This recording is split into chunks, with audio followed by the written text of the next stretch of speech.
जहाँ विश्वास नहीं वहाँ की जिम्मेदारी भी मेरी नहीं। हाँ बहू, गुड न्यूज़ है। तुम्हारे देवर की शादी तय हो गई है। तुम बड़ी बहू हो, अब सब कुछ तुम्ही को संभालना है। देखो, हमने सत्यम को सब समझा दिया है। तुम 1 महीना पहले आ जाना। अनीता जी फ़ोन पर काव्या को समझाने लगी।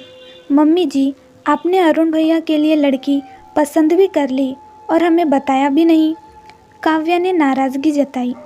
रीमा और सीमा ने पसंद की और फिर तुमको बुलाते तो यह रिश्ता हाथ से निकल जाता। अब तुमको क्या ही बताए। बहुत बड़े लोग हैं, उनका संयुक्त परिवार है, लड़की भी बहुत व्यवहारिक और घरेलू है। अब मुझे और क्या चाहिए। कोई 2 वक्त का खाना और चाय नाश्ता दे दे, मैं तो उसी में निहाल रहूँगी। अच्छा, अब बातें बहुत हो गई। शादी वाला घर है, बहुत काम पड़े हैं। तुम जल्दी से आ जाओ। अनीता जी ने नई बहू के गुणगान के साथ काव्या को ताने भी मार दिए। मम्मी जी, दोनों दीदी कब आ रही? काव्या ने पूछा। रीमा और सीमा सीधे हल्दी वाले दिन आएगी।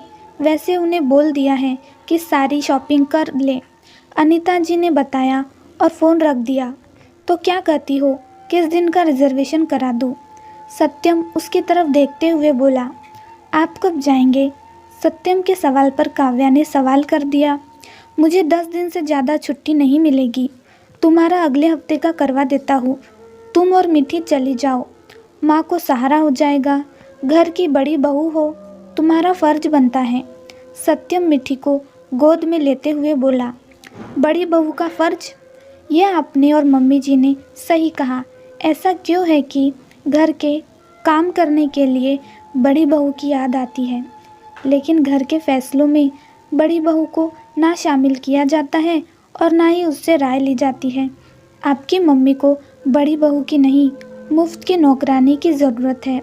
गेहूँ चावल बीनने के लिए, खाना बनाने के लिए, घर की सफाई के लिए मुझे बुलाया जा रहा है। अरुण भैया के लिए लड़की देखी जा रही है, यह बात आपको पता थी, लेकिन आपने भी मुझे बताना ज़रूरी नहीं समझा। मेरा भी दिल चाहता है कि जिस हक से मुझे काम की जिम्मेदारी दी जाती है, ठीक उसी तरह घर के फैसलों में मुझे शामिल किया जाए।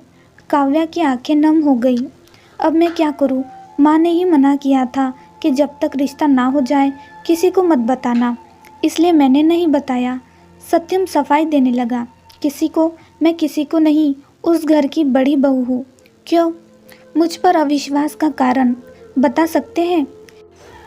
इस बार तो मैं यही थी, लेकिन सीमा दीदी के लिए जब रिश्ता देखा जा रहा था तब मैं वही थी। तभी मुझसे सभी बातें छुपाई गई, यहाँ तक कि शॉपिंग करके सभी सामान को रीमा दीदी के घर रखा जाता था, शायद इस डर से कि मैं कोई सामान चुरा ना लूँ। सभी तैयारी मुझसे छुपा कर की जाती थी और मेरे ही से आता था घर की सफाई कर दो, खाना बना कर रखना, पापड़ चिप्स बना लो, गेहूँ चावल साफ़ कर दो।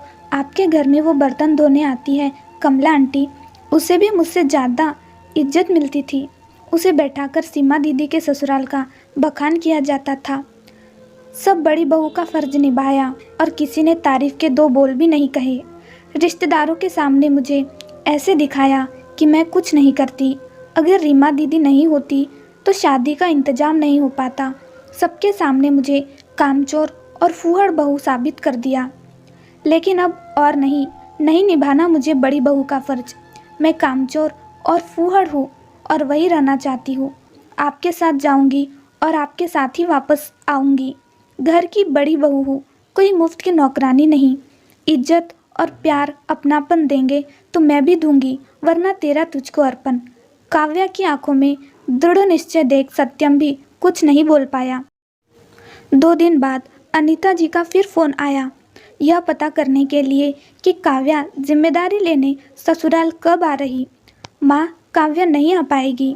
आपने अगर उसे बड़ी बहू का मान दिया होता तो आपको यूँ फ़ोन नहीं करना पड़ता, वो खुद ही अब तक पहुँच गई होती। वैसे भी सभी इंतजाम रीमा दीदी और सीमा दीदी की मदद से आप कर ही रही है, तो बाकी सब चीज़ों की जिम्मेदारी भी उन्हीं को दे दीजिए। बहू के रूप में आप लोगों ने उसे कोई मान नहीं दिया, लेकिन अपनी पत्नी का अपमान अब और नहीं होने दूंगा। काव्या और मिठी मेरे साथ ही शादी में शामिल होने आएंगे। सत्यम की बातों को सुनकर काव्या दौड़कर उसके गले लग गई। कहानी कैसे लगी हमें ज़रूर बताएं दोस्तों। चैनल पर नए हैं तो लाइक शेयर सब्सक्राइब ज़रूर करें। कहानी सुनने के लिए धन्यवाद।